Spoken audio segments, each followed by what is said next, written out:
국내 감염 코로나19 확진자가 하루 평균 100명에 육박하자 정부가 사회적 거리두기 단계를 올릴 수 있다고 예고했습니다. 미국과 일본에서 역대 최다 확진자가 나오는 등 해외에선 재확산 우려가 현실화하고 있습니다. 트럼프 미 대통령의 선거 불복 움직임에도 불구하고 바이든 당선인은 외국 정상과 잇따라 통화하며 동맹 복원에 나섰습니다. 문재인 대통령은 내일 바이든 당선인과 첫 통화를 하며 한반도 정세를 논의할 예정입니다. 검찰의 원전 수사가 청와대를 겨냥하고 있다는 해석이 나오는 가운데 추미애 법무장관이 중립성을 잃은 윤석열 검찰총장은 사퇴하고 정치를 하라고 말했습니다. 야당은 정상적인 수사를 방해하지 말라고 반박했습니다. 결함 있는 새 차를 바꾸거나 환불할 수 있도록 이른바 레몬법이 시행됐지만 실제 교환이나 환불로 이어진 비율은 5%에 불과합니다. 차량 결함을 소비자가 입증해야 하는 점도 문제로 지적됩니다. 코로나 여파가 지속되면서 지난달 취업자 수가 42만 명 넘게 감소해 지난 4월 이후 6달 만에 가장 많이 줄었습니다. 내년 일자리 회복 속도도 당초 예상보다 더딜 것으로 전망됐습니다.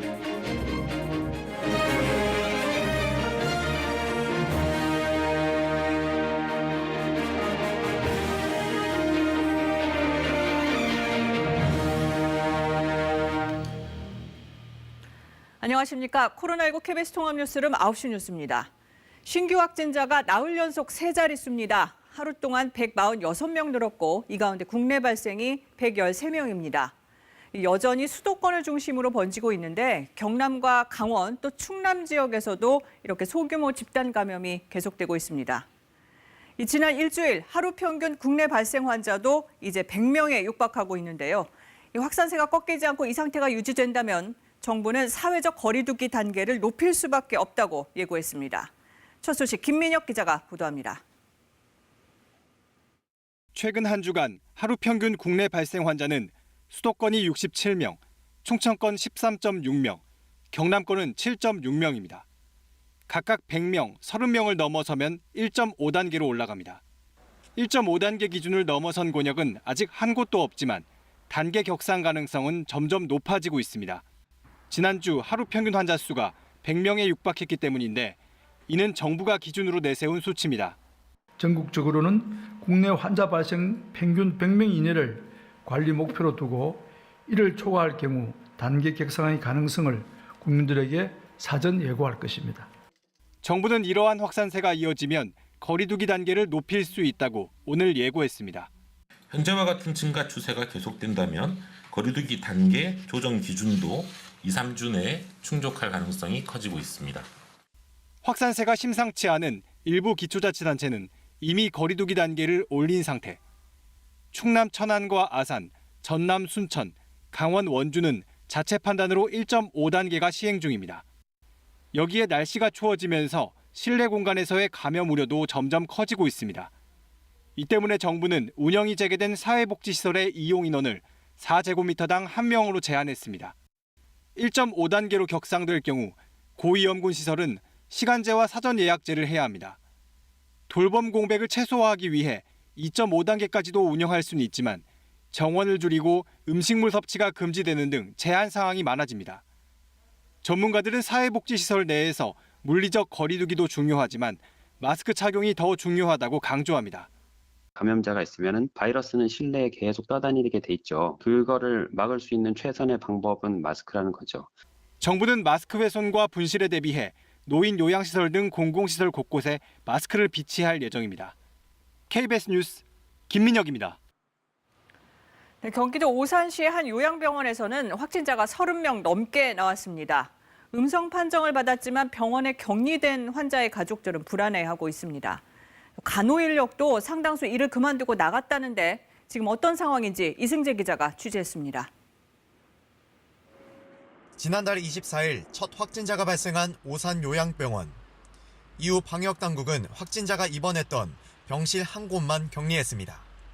그런데 각 층에서 확진자가 줄줄이 발생하자 일주일 만에야 병원 전체를 동일 집단 격리했습니다.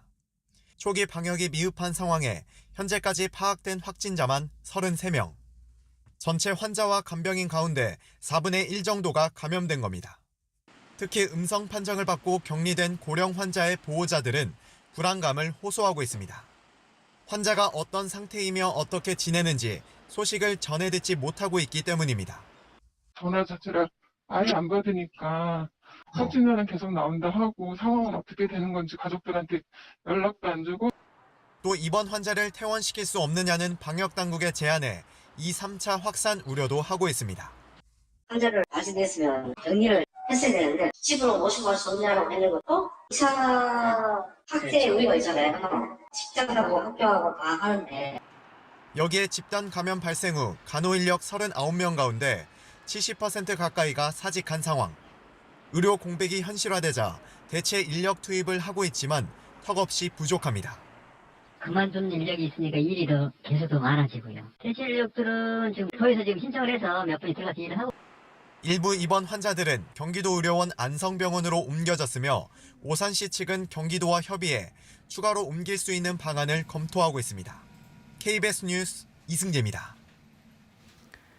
네, 여기서 잠시 열흘 정도 전 상황 돌아볼까요? 대규모 감염이 번질까 중대고비로 여겼던 할로윈데이가 낀 주말이었죠. 하지만 할로윈과 관련된 집단 감염은 아직까지 확인된 게 없습니다. 그 이유 서병립 기자가 짚어봤습니다. 헬로윈 축제가 있었던 주말이 지난 지 열흘. 지난 5월에 이태원 클럽 발대와는 달리 아직까지 헬로윈발 집단 감염은 없는 걸로 분석됩니다. 그 최장 잠복기에 내에 있는 기간으로서 아직까지 그 영향에 대해서는 좀 더 지켜봐야 될 것으로 보입니다. 다행히 아직까지 드러난 할로윈으로 인한 집단 발생은 보고되지 않았으나 이번 헬로윈은 연후회와는 달랐습니다. 매년 수십만 명의 인파가 모였던 서울 이태원에서 마스크 쓰지 않은 사람 거의 없었습니다. 심지어 방역 게이트까지 등장했습니다. 올라가세요. 클럽 등 일부 유흥시설들은 자발적으로 문을 닫았습니다. 150여 곳 가운데 95곳이 휴업에 동참한 겁니다. 사실 많이 힘들긴 한데 방역수칙 일일이 지켜가면서 이게 영업하기에 부담도 많이 되고. 또 방역수칙 위반이 한 번만 적발돼도 집합금지 명령이 내려지는 등 단속이 강화된 곳도 한몫했습니다. 마스크 미착용으로 적발이 되거나 턱스크는 안 쓰신 거랑 같으신 거 아시죠? 출입자 관리를 잘 하지 않는 경우도 예외가 없었습니다. 그러니까 이거를 지금 헬로윈 데이를 앞뒤로 서울시는 무려 750여 개 업소를 대상으로 집중 점검에 나섰고 7%인 54곳의 위반 사항을 찾아냈습니다. 할로윈 데이 때 이제 클럽들이 잘 좀 휴업하다 보니까요. 많은 인파들이 분산된 그런 것도 있었고요. 또 강력한 정부의 점검으로 인해서 긍정적인 효과가 나온 것 같습니다. 서울시는 크리스마스와 연말 연시에도 자체 휴업하는 방안을 업주들과 논의하고 유흥시설 밀집 지역에서 방역수칙 위반 단속도 이어간다는 계획입니다. KBS 뉴스 서병립입니다. 네, 그럼 미국은 어떤지 알아보겠습니다. 일주일 연속 코로나19 신규 확진자가 10만 명을 넘나드는 등 이 상황이 심상치 않습니다. 이런 가운데 현재 개발하고 있는 백신의 보급 전략도 나오고 있는데요. 워싱턴으로 가보겠습니다. 서지영 특파원, 이제 겨울철로 접어들면서 코로나19 재확산 우려도 큰데 현지 분위기 어떻습니까? 상황이 만만치 않습니다. 하루 신규 확진자가 어제 기준 최대치를 기록한 것은 물론 입원율도 함께 복증했습니다. 코로나19 진단검사를 받는 장소에 몇 시간씩 줄을 서서 기다리는 모습도 이제 낯선 풍경이 아닙니다. 월드오미터 기준 10일 신규 확진자는 13만 5천여 명, 뉴욕타임스 기준 14만 명에 이릅니다.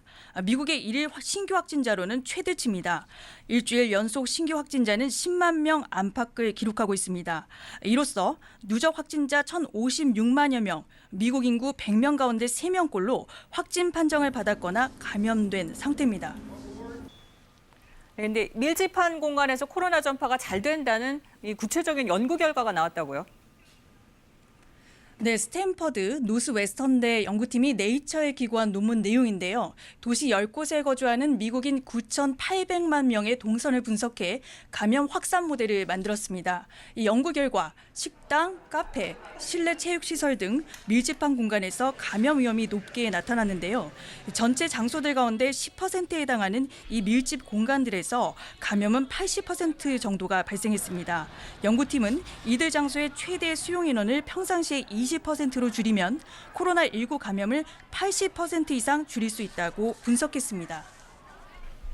네, 백신이 관건인 것 같은데 미국에서는 백신 보급을 어떻게 한다는 겁니까?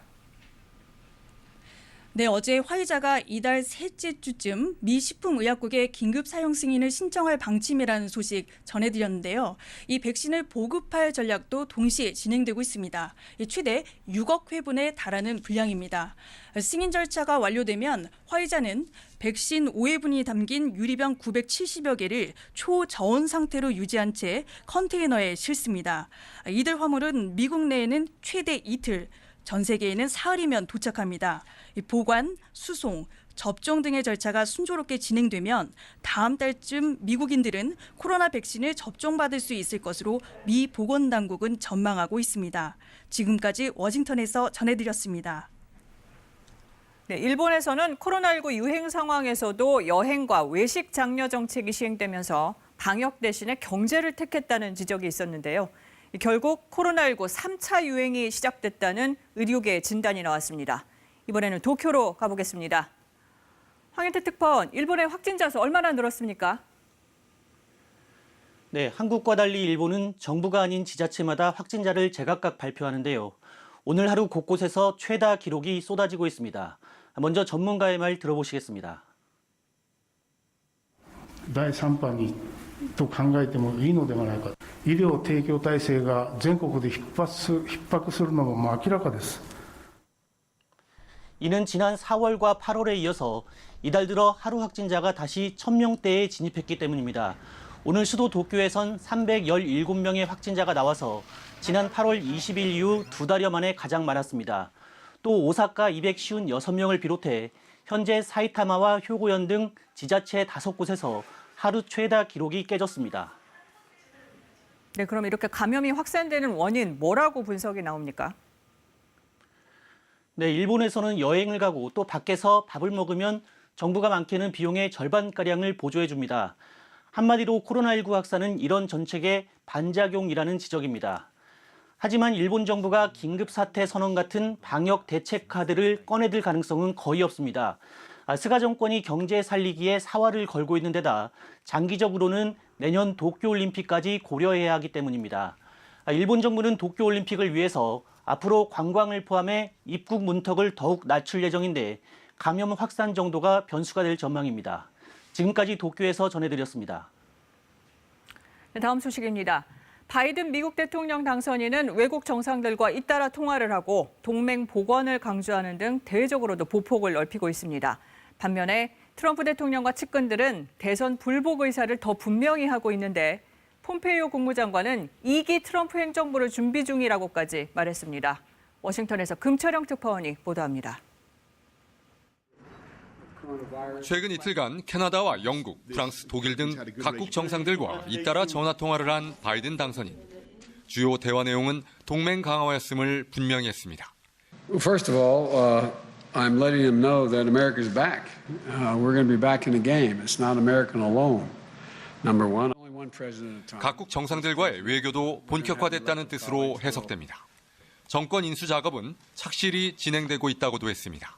Moving along in a consistent manner, putting together our administration, the White House, and reviewing who we're going to pick for the cabinet positions, and nothing's going to stop that. 코로나19 국면에서 건강보험 문제로 미국을 분열시키지 말자고도 했습니다. 연방 대법원이 전국민 건강보험법, 이른바 오바마 케어에 대한 심리에 착수한 뒤 나온 발언입니다. This doesn't need to be a partisan issue.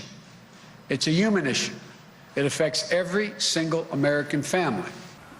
바이든 당선인의 활발한 대내외 활동과 달리 트럼프 대통령은 별다른 공개 행보가 없는 상황입니다. 대신 트윗을 통해 국민들이 조작된 선거를 받아들이지 않을 것이라며 대선 불복 의사를 더 분명히 했습니다. 고분고분하지 않는다는 이유로 에스퍼 국방장관에게 트윗으로 해고를 통보한 지 하루 만입니다. 이런 가운데 충성파로 분류되는 폼페이오 국무장관은 트럼프 행정부 2기를 준비 중이라고 밝혔습니다. It will be a smooth transition to a second Trump administration. All right, we're ready. The world is watching what's taking place here. 4년 전 이맘때 당시 오바마 대통령이 트럼프 당선인을 백악관으로 초대해 리더십 공백 없는 정권 이형을 강조했던 때와는 너무나도 다른 풍경입니다. 워싱턴에서 KBS 뉴스 김철영입니다. 문재인 대통령은 내일 바이든 당선인과 처음 통화합니다. 이 북한 문제와 한미동맹, 또 두 나라가 얽힌 광범위한 현안에 대해 의견을 나눌 걸로 보입니다. 범기영 기자가 보도합니다. 문재인 대통령이 조 바이든 미국 대통령 당선인과 내일 전화 통화를 할 수 있도록 시간을 조율 중이라고 청와대가 밝혔습니다. 바이든 당선인이 승리 연설을 한 지 나흘 만입니다. 스가 일본 총리와의 통화도 내일로 예정된 것으로 전해졌습니다. 문 대통령은 북한 비핵화 방안 등 한반도 정세 논의를 우선 의제에 올릴 것으로 보입니다. 코로나19 대응, 그리고 바이든 당선인이 강조해온 기후변화 대응도 한미 간 중요한 논의 대상입니다. 문 대통령은 지난 9일 바이든 후보의 당선을 축하하며 다방면으로 소통하겠다고 밝힌 바 있습니다. 그동안 축적된 성과와 경험을 바탕으로 지난날을 교훈 삼으면서 한반도의 비핵화와 평화 정착에 더 큰 진전을 이룰 수 있도록 지혜를 모아나가겠습니다. 방미 중인 강경화 외교부 장관은 바이든 행정부 국무장관 후보로도 거론되는 크리스 쿤스 상원 의원 등을 만났습니다. 우리 정부가 추진해온 한반도 평화 프로세스를 설명하고 특히 북미 대화는 미국 정상이 직접 챙겨야 할 현안이란 점을 강조했다고 강 장관은 밝혔습니다. 북핵 문제의 시급성을 감안하여 한반도의 완전한 비핵화 실현을 위한 외교적 노력을 강화해 나갈 필요성을 강조하였습니다. 외교당국은 새 미국 대통령 취임 이후 가능하면 이른 시기에 한미 정상회담을 열 수 있도록 준비에 착수한 것으로 전해졌습니다. KBS 뉴스 범기영입니다.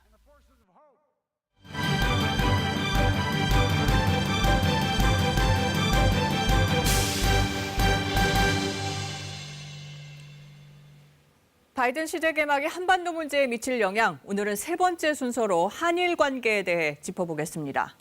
바이든 행정부 외교의 핵심은 동맹을 중시하는 건데요. 미국은 중요한 두 동맹, 한국과 일본의 갈등이 일정 수위를 넘지 않도록 적극적으로 관리하면서 한일 양국을 압박할 것으로 보입니다. 김경진 기자가 보도합니다. 위안부 합의를 두고 한일 갈등이 치열했던 2013년.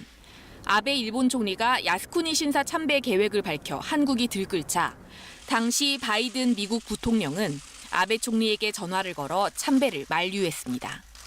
이후에도 미국은 마쿠에서 한국과 일본의 대화와 양보를 압박했고 결국 2015년 한국과 일본은 위안부 합의에 이릅니다. 바이든 당선인은 당시 나는 한국과 일본이라는 부부 관계를 복원시키는 이혼 상담사 같았다고 회고하기도 했습니다. 미국이 이렇게 적극적으로 한일 관계에 개입한 이유, 동맹 관리를 위해서였습니다. 중국과 대치 중인 미국의 국익을 위해서는 한미일이 협력해야 한다는 판단 속에 한일 갈등 중재에 나선 겁니다. We need to look for opportunities to strengthen cooperation with domestic friends, reaching to our partners in Asia, including Japan, South Korea. 현재 한일 관계는 역대 최악이라는 평가입니다. 한국 대법원의 강제징용 배상 판결을 두고 맞서고 있고 지소미아, 수출 규제 등 안보, 경제 분야로까지 갈등이 번졌습니다. 바이든 행정부도 한미일 협조 체제에 공을 들일 것인 만큼 한일 관계 개선을 요구할 거란 진단은 오늘 대통령과 외교원로 간담회에서도 나왔습니다. 한미일 관계 회복이라는 것은 트럼프 시대를 제외하고 미국 정부가 항상 추진해왔던 중요 어젠다 중에 하나입니다. 상당히 적극적으로 한일 관계 회복에 중재할 것으로 보입니다. 국정원장과 일본 총리의 고위급 회동이 이뤄진 상황. 미국 새 행정부의 정책 방향이 한일 관계에 또 다른 변수로 작용하게 됐습니다. KBS 뉴스 김경진입니다. 월성 원전 1호기의 경제성 평가 조작 의혹을 수사 중인 대전지검이 지난주 산업부와 한수원 등을 압수수색했죠. 2018년 원전 폐쇄 결정 당시 청와대 산업정책비서관이었던 최희봉 사장이 있는 한국가스공사 본사도 압수수색 대상에 포함된 것으로 알려졌었는데 그 밑에서 일하던 행정관 2명의 자택 등도 압수수색했던 것으로 뒤늦게 확인됐습니다. 검찰 수사가 사실상 청와대를 정조준한 게 아니냐는 해석이 나오면서 정치권의 공방이 더욱 가열되고 있습니다. 개현우 기자가 보도합니다. 민주당 의원들은 월성 1호기 관련 수사가 이례적으로 신속했다며 윤석열 총장의 행보를 지적했습니다. 검찰총장이 대전지검을 단행한 지 불과 일주일 만에 이런 수사들이 전격적으로 이루어지고 있는데 추미애 법무장관도 정광석화처럼 진행되고 있다면서 윤 총장이 서울중앙지검장이던 2018년과 19년 같은 사안 3건을 무혐의 처분했던 사실을 공개했습니다. 당시엔 경영상 판단이다, 위법, 부당하지 않다며 각하했는데 이제 와선 권력형 비리처럼 수사하고 있다는 겁니다. 각하 처분을 했던 것을 정치 야망을 드러낸 이후에 표변해서 그렇게 하는 것은 정치적 목적의 수사다. 정치 중립성을 잃었다며 사퇴까지 요구했습니다. 검찰을 정치로 뒤덮는 이런 사태에 대해서는 대단히 유감스럽게 생각하고요. 정치를 하려면 사퇴를 하는 것이 마땅하지 않나. 국민의힘은 검찰의 정상적인 수사를 흔들지 말라며 추 장관이야말로 사퇴하라고 맞받았습니다. 검찰이 손 놓고 있는 것이 오히려 바로 직무유기이고 이 같은 검찰의 수사를 방해한다면 이것은 바로 직권남용이라고 생각합니다. 법무부 특수활동비에 대해 추 장관은 자신이 쓴 적은 없다면서도 장관이 쓰는 게 문제되진 않는다고 답했습니다. 정세균 국무총리는 기자간담회에서 윤 총장은 자숙하고 추 장관은 점잖았으면 좋겠다며 양쪽의 자제를 요청했습니다. KBS 뉴스 개헌우입니다. 추미애 장관이 수사 지휘권을 발동한 윤석열 검찰총장의 부인 김건희 씨 관련 의혹에 대해 서울중앙지검이 본격 수사에 들어갔습니다. 김 씨가 운영 중인 회사의 과세 자료를 확보했는데 사무실 등에 대한 압수수색 영장은 기각됐습니다. 이재희 기자입니다. 서울중앙지검 반부패 수사 2부는 김건희 씨가 운영하는 전시기획사 코바나 컨텐츠의 과세 자료를 확보했습니다. 오늘 오전 서울 서초세무서에 압수수색 영장을 제시하고 관련 자료를 넘겨받았습니다. 윤석열 검찰총장이 서울중앙지검장일 당시 코바나 컨텐츠가 수사 대상에 오른 기업들로부터 협찬금 명목으로 금품을 받았다는 의혹을 규명하기 위해서입니다. 수사팀은 과세 자료를 바탕으로 코바나 컨텐츠의 매출 규모 변동과 자금 흐름 등을 따져볼 계획입니다. 앞서 수사팀이 지난 9일 코바나 컨텐츠 사무실과 협찬 기업 등에 대해 청구한 압수수색 영장은 법원에서 모두 기각됐습니다. 법원은 김 씨 등이 주요 증거들을 임의 제출할 가능성이 있다고 판단한 것으로 알려졌습니다. 이는 강제 수사에 착수할 근거가 부족하다는 의미로 해석되면서 수사팀이 무리한 수사를 벌이고 있다는 비판이 언론 등을 통해 제기됐습니다. 이에 대해 서울중앙지검은 아무 근거 없는 무리한 의혹 제기에 매우 유감이라는 입장을 내놨습니다. 또 이번 수사와 관련해 일체의 정치적 고려 없이 법과 원칙에 따라 신속히 수사하겠다고 밝혔습니다. 윤 총장은 지난달 대검 국정감사에서 해당 전시회는 이전부터 준비해온 것이었고 오히려 규모를 줄였다며 의혹을 전면 부인했습니다. KBS 뉴스 이재입니다. 4년 가까이 이어지고 있는 일본군 위안부 피해 할머니들의 손해배상 소송 2건. 이제 선고만을 남겨놓고 있는데요. 소송 당사자 중 한 명인 이용수 할머니가 오늘 법정에 나와 일본에 반드시 책임을 물어달라고 호소했습니다. 최유경 기자가 보도합니다. 세계 곳곳을 돌며 위안부 피해를 알렸던 할머니들이 마지막으로 찾은 곳은 우리 법원입니다. 피고석에 앉아야 할 일본은 이번에도 모습을 보이지 않았지만 이용수 할머니는 법정에 나와 수십 년 전 위안부 피해 사실을 힘주어 진술했습니다. 소송을 낸 지 4년이 돼가는데 아무것도 해결된 게 없다며 끝내 눈물을 보였습니다. 이제는 어디에도 믿을 데가 없어요. 오로지 우리 법밖에 없습니다. 그래서 법에다가 절박한 마음으로 호소를 하기 위해서 왔습니다. 싸움은 시작부터 쉽지 않았습니다. 일본이 소장을 재차 반송하며 재판을 거부해온 탓입니다. 지난해 3월 법원 게시판이나 관보에 소장을 게시한 뒤 당사자에게 전해진 것으로 간주하는 공시송달 방식으로 가까스로 재판 절차가 시작됐지만 주권 국가를 다른 나라 법정에 세울 수 없다는 국가 면제 원칙이 걸림돌이 됐습니다. 할머니들은 헌법이 보장한 재판받을 권리를 우선해야 한다고 재판부에 호소했습니다. 일본 법원에 낸 소송은 모두 패소했고 2015년 한일 합의 이후 외교적 해결책도 보이지 않는 상황. 피해를 구제받을 방법은 한국 법원에서의 민사소송이 유일하다는 겁니다. 오늘 재판에서 할머니들의 대리인은 할머니들이 오롯이 한 인간으로서 인정받고 외면당한 인권을 보장받길 바란다고 말했습니다. 진정한 사과를 받아야 제가 명예 회복을 합니다. 지금이라도 늦지 않았으니 꼭 진정 어린 사죄와 배상을 해야 된다고 생각합니다. 위안부 피해자들이 일본을 상대로 낸 국내 소송은 2건. 오늘 재판을 마지막으로 모두 선고만 남았습니다. 첫 판결은 한 달 뒤인 12월 11일, 또 다른 판결은 내년 1월 13일에 나옵니다. KBS 뉴스 최혜경입니다. 달콤한 오렌지를 주문했는데 대신에 신 레몬이 배달 왔다면 어떻게 할까요? 교환이나 환불을 하겠죠. 미국에서는 이런 식으로 정상 제품인 줄 알고 샀는데 불량품이면 이걸 레몬이라고 부른다고 합니다. 여기에서 유래된 게 바로 레몬법입니다.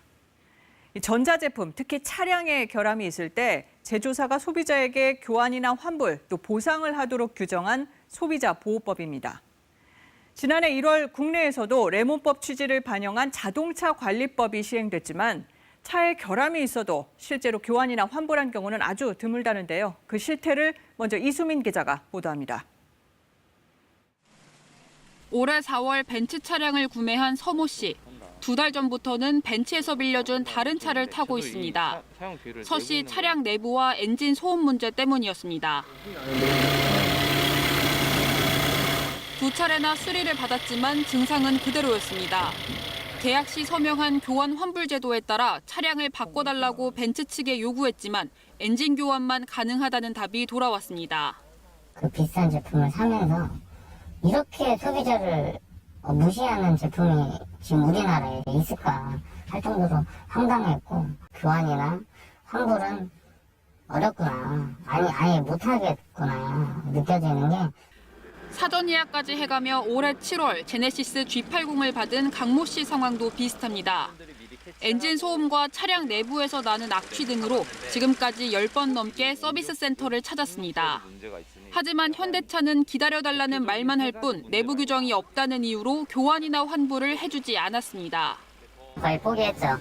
서비스를 받으러 가도 돌아가라는 말만 반복되고, 다음 예약을 걸고 오라고 해도 3달 이상 대기를 해야 되는데 중고로 매물을 내놓으려고 지금 연락해 놓은 상태입니다. 하자가 생겼을 때 소비자 권리를 규정한 자동차 관리법, 일명 레몬법은 새 차를 구매한 지 1년 이내에 일반 하자는 3번, 중대 하자는 2번 이상 반복돼 수리한 경우에는 제조사에 차량 교환이나 환불을 요구할 수 있습니다. 하지만 법 시행 이후 지난 9월까지 접수된 중재 신청 520여 건 중 지금까지 교환이나 환불된 사례는 25건, 5%에 불과합니다. 부품 자체가 워낙 많기 때문에 이 핑계 저 핑계 되면서 여러 가지를 얘기를 하다 보면은 같은 문제가 아니라고 판단이 되면은 신차 교환 환불이 안 되는 이런 부분도 발생을 하고요. 그나마 교환 환불된 25건은 모두 레몬법이 규정한 중재기구를 통해서가 아니라 제조업체와 소비자 간의 합의로 이뤄졌습니다. KBS 뉴스 이수민입니다. 이렇게 중재위가 있어도 제 역할을 못하는 이유는 자동차 결함을 입증할 책임이 미국은 제조사에 있는데 국내에서는 소비자에 있기 때문입니다. 이 국내 레몬법에 어떤 문제가 있는지 계속해서 조혜진 기자가 보도합니다.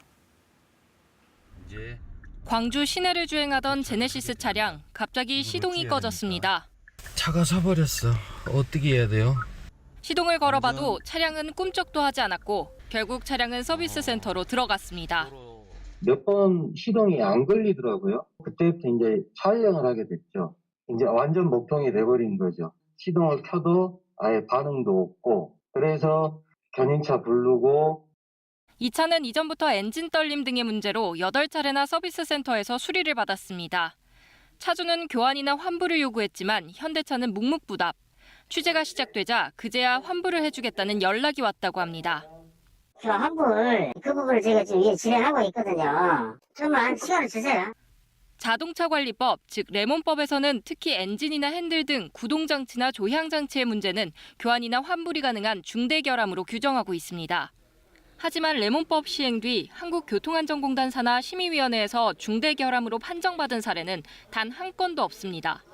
미국에서는 소비자가 중재를 신청하면 제조사가 해당 차량에 결함이 없다는 걸 입증해야 합니다. 결함을 숨기려다가 적발되면 징벌적 손해배상제가 적용돼 천문학적인 벌금이 부과됩니다. 하지만 국내에선 중대결함 입증 책임이 소비자에게 있습니다. 사실상 소비자에게는 합의 외에는 선택지가 없는 겁니다. 그런데도 교통안전공단 측은 소비자가 끝까지 버티지 못한 상황에서 자신들이 중대결함으로 판정하는 건 쉽지 않다며 오히려 소비자에게 책임을 미룹니다. 신청자가 취한 사안에 대해서는 중대한 하자 여부 등 사실 확인이 불가합니다. 더군다나 지금은 교환, 환불을 보장한다는 조항을 넣고 계약한 경우에만 레몬법이 적용되고 있어 신차 구입의 경우에는 레몬법을 강제로 적용하자는 개정안이 뒤늦게 국회에 발의됐습니다. KBS 뉴스 조혜진입니다. 네, 어제 전해드렸듯이 민주당 일부 의원들이 준비한 중대재해기업 처벌 법안이 오늘 공개됐습니다. 일부 사업장에 대해서 적용을 4년 유예하는 조항을 두고 정의당과 민주노총은 부족하다고 비판했습니다. 여기 더해 민주당을 향해 좀 더 명확한 입장을 밝히라고 강하게 요구하고 있습니다. 김비치라 기자입니다. 민주당 내 노동존중실천단 의원들이 발표한 중대재해기업 처벌법안은 정의당 안과 큰 틀은 비슷하지만 50인 미만 사업장에는 4년간 법 적용을 유예했습니다. 유예기간 발생할 수 있는 재해에 대한 구체적인 대책은 아직 없는 상태입니다. 기자회견엔 한국노총도 함께했습니다. 이 법안은 이번 정기국회에서 반드시 통과돼야 할 것입니다. 4년 유예에 대해 정의당은 부족한 조치다. 민주노총은 아쉬움이 남는다는 입장을 내놨습니다. 앞으로 상임위 논의에서 다퉈보겠다는 겁니다. 정의당과 노동계가 우려하는 것은 또 있습니다. 민주당의 입장이 명확하지 않다는 겁니다.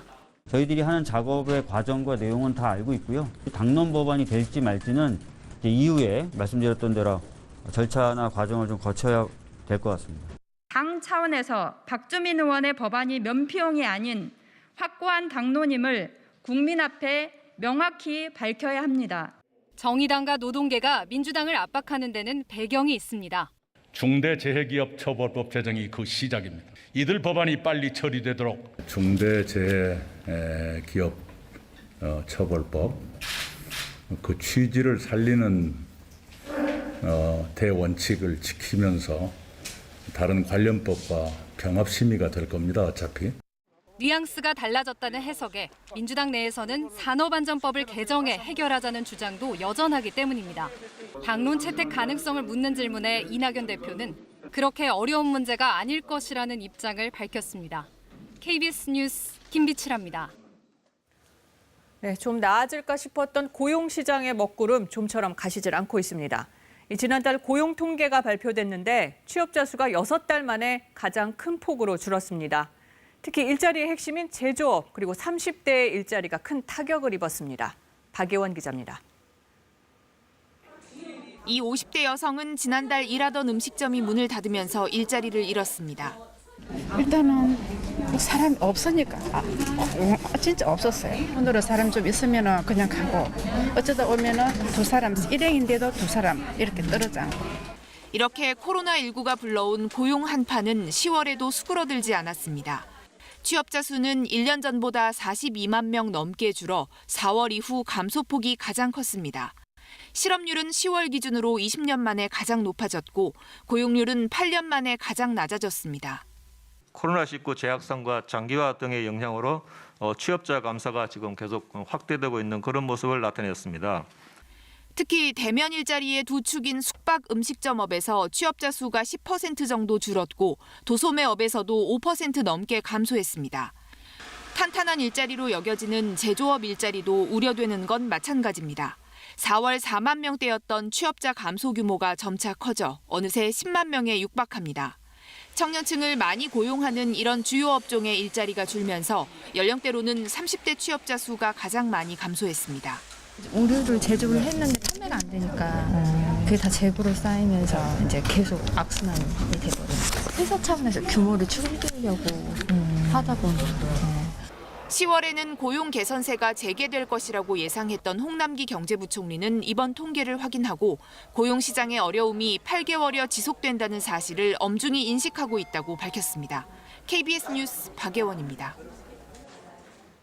내년에는 이런 일자리 상황 좀 괜찮아져야 경제 회복도 빨라질 텐데 이 코로나19가 세계적으로 다시 유행하고 있어 회복 속도가 더딜 거라고 국책연구기관이 오늘 전망했습니다. 계속해서 오현태 기자가 보도합니다. 8달 동안 지속된 취업자 수 감소는 글로벌 금융위기 때인 2009년 이후 11년 만입니다. 올해 들어 지난달까지 월 평균 17만 명가량 줄었습니다. 한국개발연구원 KDI의 올해 예상치와 일치합니다. 좀 나아질 것으로 예상됐던 내년 전망은 다시 어두워졌습니다. KDI는 내년 취업자 수가 월 평균 10만 명 늘어날 거라고 내다봤는데 9월 전망치보다 오히려 5만 명 줄어든 숫자입니다. 경기 회복 속도를 지난 전망보다 조금 더 느리게 지금 전망을 했기 때문에 취업자 수도의 회복도 조금 더 느리고 회복 폭도 좀 더 작을 것으로 이렇게 전망을 했습니다. 결정적 이유는 코로나19의 재유행입니다. 최근 미국과 유럽 등을 중심으로 재확산하고 있어서 당초 예상보다 영향이 길어질 수 있다는 판단 때문입니다. 이 때문에 KDI는 올해 성장률 전망치를 마이너스 1.1%로 유지하면서도 내년 성장률은 9월 전망보다 0.4%포인트 낮췄습니다. 경제의 두 축인 민간 소비와 수출 전망 모두 9월보다 각각 0.3%포인트씩 낮아진 영향입니다. 다만 중요한 변수가 있습니다. 미국 화이자의 코로나19 백신 개발 소식이 이번 전망에는 반영되지 않았다는 점입니다. 더 빨리 백신이 개발되고 보급될 수 있다면 전망한 것보다 더 나은 전망치가 나올 수도 있을 것이고요. 또 저희가 기대한 것에 못 미쳐서 좀 백신 개발이 더 느려지고 보급도 잘 안 된다면 아마 저희 전망치보다 조금 더 낮은. 바이든 당선과 관련해선 공약 집행에 시간이 걸리기 때문에 내년 우리 경제에 주는 영향은 크지 않을 것이라고 KDI는 분석했습니다. KBS 뉴스 오현태입니다. 충남 천안의 하천 야생조류에서 또다시 고병원성 조류 인플루엔자가 발생했습니다. 올해 들어 천안에서만 2번째, 전국적으로는 3번째인데 농림축산식품부는 전국에 위험주의보를 발령했습니다. 박연선 기자입니다. 충남 천안과 충북 청주를 잇는 병천천입니다. 지난 3일 이곳 병천천 주변에서 채취한 야생조류 분변을 검사한 결과 H5N8형 고병원성 조류 인플루엔자가 확인됐습니다. 지난달 25일 2년 8개월 만에 야생조류에서 고병원성 AI가 확인된 천안 봉강천, 경기 용인 청미천에 이어 올해 3번째 확진 사례입니다. 연달아서 지금 3번째 지금 나왔는데 매우 위험한 시기이고 언제든지 이제 그 가공 농장으로 들어갈 수 있는 그런 상황입니다. 농림축산식품부는 즉각 항원 검출 지점 반경 500m 내에 사람과 차량 출입을 통제하고 반경 10km 내 천안과 청주, 세종의 철새도래지 통제 구간에는 축산 차량 진입을 금지했습니다. 3개 시의 300여 농가, 닭과 오리 등 가금류 211만여 마리가 이동 제한 대상입니다. 또 천안 시내 전통시장 가금류 판매소는 운영이 오는 21일까지 중단됐습니다. 보름 새 고병원성 AI가 3차례나 발생하면서 농식품부는 전국에 위험주의보를 발령했습니다. 해당 지자체들은 바이러스의 물리적 이동을 막기 위해 가금농장 관계자뿐 아니라 시민들의 주의도 당부했습니다. 하천 주변을 이용하는 산책하는 주민들, 낚시객분들께서 바이러스의 물리적 전파를 막기 위해서 출입을 자제하는 데 협조를. 농식품부는 병천천 등 항원 검출 지역 일대의 철새도래지 10곳 등 AI 특별관리 지역의 방역 강화 조치를 오는 24일까지 연장하기로 했습니다. KBS 뉴스 박연선입니다. 지난 2007년 영국 사회를 놀라게 한 사건, 가족에게 학대당하다 숨진 17개월 아기 피터 코넬리입니다. 온몸이 상처로 가득한 채 핏자국 난 침대에서 발견됐습니다. 8개월 동안 사회복지사, 경찰 등이 수십 차례 집을 방문했지만 누구도 학대 사실을 알지 못했습니다. 영국 아동보호 시스템의 허점이 적나라하게 드러났고 아이의 묘비명에는 마침내 안전해지다라고 새겨졌습니다. 먼 나라 얘기가 아니죠. 칠곡에서, 평택과 전주에서, 또 최근엔 여행 가방에 갇혀 숨진 아이들이 있습니다. 발견하지 못했고 보호하지 못해 잃어버린 생명들입니다. 지난달 심정지 상태로 응급실에 실려간 16개월 여자 아기도 마찬가지입니다. 학대치사 혐의로 입건된 아이 엄마가 오늘 구속됐는데요. 숨진 아이는 쇄골과 가슴뼈가 부러져 있던 걸로 확인됐습니다. 정재우 기자가 취재했습니다. 16개월 딸아이를 숨지게 한 엄마 A씨가 구속영장 심사를 받기 위해 법원에 출석했습니다. 아이는 왜 방임하신 거예요? 외력에 의한 복부 손상 어떻게 설명하실 겁니까? 법원은 아동학대치사와 상해 그리고 방임 혐의로 구속영장이 청구된 A씨에 대해 도주와 증거인멸 우려가 있다며 구속영장을 발부했습니다. 앞서 A씨는 경찰 조사에서 아이를 마사지하다가 멍이 들었고 소파에서 떨어졌다며 학대 혐의를 부인한 것으로 알려졌습니다. 하지만 국립과학수사연구원 부검에서 나온 사망 원인은 외력에 의한 복부 손상이었습니다. 그런데 숨진 아이에 대한 학대 정황이 추가로 드러났습니다. 병원에 실려왔을 때 이미 쇄골과 가슴뼈 등도 부러져 있는 등 복부 외에도 몸 곳곳에서 외부 충격이 가해진 흔적이 확인됐습니다. 이웃 주민은 사건 며칠 전부터 A씨 집에서 몇 시간씩 큰 소리가 들렸다고 말했습니다. 오후 시간 한 3, 4시간 연속으로 계속 너무 다투는 소리가 들리고 소리 지르는 소리가 들려서 그냥 길을 막아버렸었거든요. 나중에 알고 봤더니 부부싸움은 아니고 신랑은 없었더라고요. 숨진 아이가 다녔던 어린이집 관계자도 첫 학대 신고 이전에 다른 아이들보다 확연히 자주 볼이나 이마 등이 멍든 채 어린이집에 왔었다라고 KBS에 밝혔습니다. 서울지방경찰청은 어린이집과 병원 등에서 3차례나 학대 의심 신고를 받고도 별다른 조치 없이 사건을 종결한 양천경찰서에 대해 감찰을 진행 중입니다. KBS 뉴스 정재우입니다. 2달 전 을왕리 해수욕장 인근에서 음주운전 차량에 치여 치킨집 사장인 50대 가장이 목숨을 잃었는데요. 오늘 또 인천에서 20대 오토바이 배달원이 음주 차량에 치여 다리를 잃는 안타까운 사고가 발생했습니다. 장혁진 기자가 보도합니다. 부서진 오토바이가 도로 한쪽에 쓰러져 있고 곳곳엔 파편이 널려 있습니다.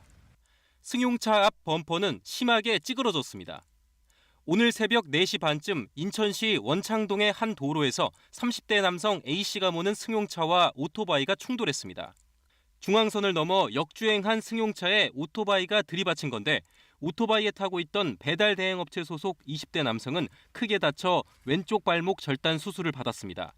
사고 당시 승용차 운전자 A씨의 혈중 알코올 농도는 면허 취소 수준이었고 이전에 음주운전 전력이 있던 것으로 파악됐습니다. A씨는 사고를 낸 뒤 150m가량을 역주행하며 도주하다 차량이 고장나 정차했고 신고를 받고 출동한 경찰에 체포됐습니다.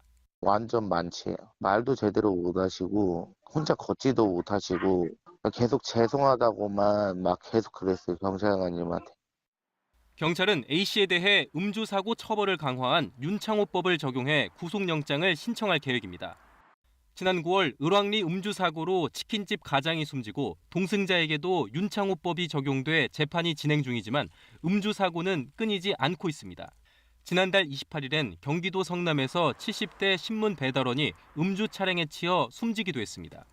경기 남부경찰청은 최근 2달 동안 음주운전자 670여 명을 적발하고 방조한 4명을 입건했다고 밝혔습니다. KBS 뉴스 장혁진입니다. 서울의 사실상 마지막 성매매 집결지를 포함한 영등포역 일대가 60여 년 만에 재개발됩니다. 영등포의 노후 취약 지역이 새롭게 변모할 것으로 기대됩니다. 석혜원 기자가 보도합니다. 서울 영등포역 맞은편 성매매업소에 불이 켜져 있습니다.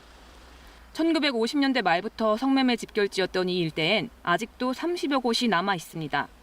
낮에도 지나가는 사람이 드물어 서울의 대표적인 노후 취약 지역이 됐습니다. 성매매 관련 건물 50여 동과 상업시설이 뒤섞인 이 일대가 60여 년 만에 재개발됩니다. 최고 높이 150m, 1,500세대 규모의 주상복합 건물이 들어서게 됩니다. 그 토지 소유자, 그리고 주민분들, 그리고 전문가, 우리 관계기관들과 긴밀히 협의해서 이제는 영등포역 앞이 이제 제대로 바뀌어야 된다에 대한 깊은 공감대가 있었습니다. 재개발 계획은 당초 2010년에 세워졌지만 쪽방촌 임차인들의 주거 대책이 부족해 2차례 무산된 바 있습니다. 그러나 올해 초 서울시와 정부가 쪽방촌을 별도의 공공주택 사업으로 분리하는 방안을 내놓으면서 개발에 속도가 붙었습니다. 또 일반 상업지역인 이곳에 아파트와 오피스텔 등 주거시설을 더 많이 지을 수 있도록 허용해주면서 사업성도 높아졌습니다. 토지 소유주들도 신속한 개발을 원하는 기대감이 그 어느 때보다 높습니다. 조합만 빨리 구성하면은 이게 얼마짜리 땅이 되겠구나 하면은 지금 오히려 우리가 쪽방보다도 더 빨리 할 수가 있으니까. 다음 달까지 정비 계획안에 대한 주민 공람을 마치면 내년 상반기 중에 서울시 도시계획위원회 심의를 거쳐 최종 구역과 계획이 확정됩니다. KBS 뉴스 석혜원입니다. 코로나19 백신이 나오기 전 최고의 백신은 식량이다. 노벨위원회는 UN 세계 식량 계획에 올해 노벨 평화상을 주면서 이렇게 말했습니다. 안정된 먹을거리를 확보하는 게 그만큼 중요하다는 의미입니다. 기후변화의 시대, 가뭄, 홍수, 이상고온이 반복되면서 식량에 대한 위기감도 함께 커졌습니다. 이른바 식량 주권의 문제입니다. 우리나라의 식량 자급률 작년 기준 45.8%, 사료용을 포함한 곡물 자급률은 더 낮은 21%입니다. 먹을거리의 절반 이상은 수입해서 들여온다는 의미입니다. 코로나19 시대를 맞아 식량 주권과 농업의 중요성을 다시 한번 돌아봐야 한다는 지적이 나오는데 마침 오늘 11월 11일은 농업인의 날입니다. 요즘 농촌 풍경 그래도 많이 달라지고 있는데 그중 하나라면 귀농한 여성 농부들이 생겨나고 있다는 겁니다. 다양한 아이디어를 접목해 젊은 농촌을 일궈가고 있는 여성 농업인들을 선재희 기자가 만나봤습니다. 백두대간 청화산 아래에서 배추 농사를 짓는 이소희 씨. 수도권 지역에서 유치원 교사 일을 하다 6년 전 귀농했습니다.